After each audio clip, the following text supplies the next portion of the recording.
regardless of if there's federal funding or not, we have a responsibility to make sure our roads are safe.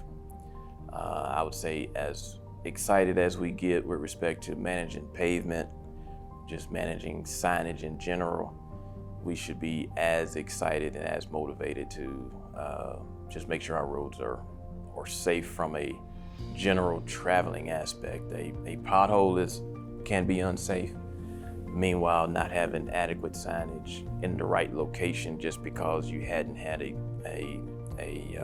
incident or an accident there yet is as problematic. We've also been working with the judge executives or the local county commissioners so that they can see what's in the plan, they understand where their priorities are.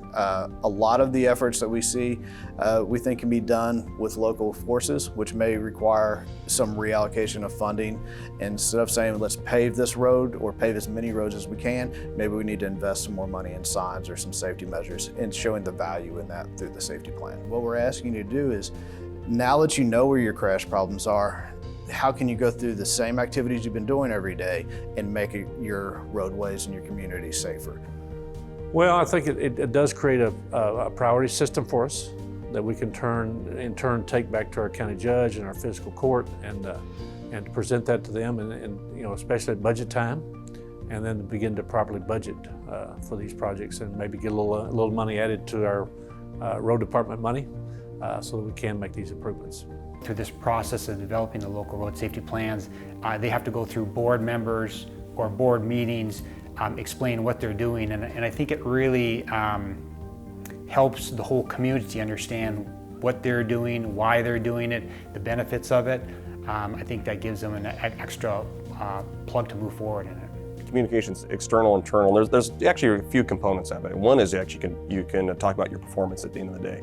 So that means you can support to continue what you're doing, or maybe enhance or expand. It depends. You know, obviously it depends on balancing resources. But so that's the internal communications important.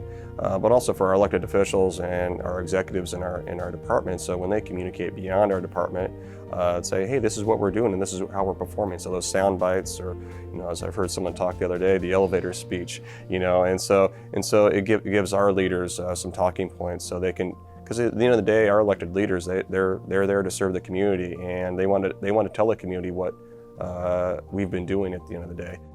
To me, it always makes us aware, and so many times, so many different things in my years in this industry of you create a plan and you put it up on a shelf and it sits there.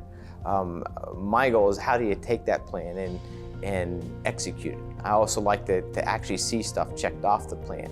So that's why what I look at, the plan I want to develop here is not just a list of projects. That's going to be definitely will be some of it, but it is going to be processes that we're going to change and integrate into our daily culture within my department, within our entire county. I think a huge benefit is in local agencies, there's a lot of turnover. There's a high turnover of personnel, especially in elected positions, obviously, but then also in the highway departments. If you have this document that's been, you know, everybody signed off on it, the stakeholders, the commissioners, the council, everybody's been involved in putting this together. I think that document will transcend and live on beyond the time when, you know, Joe Engineer or county commissioner who put it together is no longer there, or the elected officials who put it together are no longer there. This document will hopefully live on beyond that.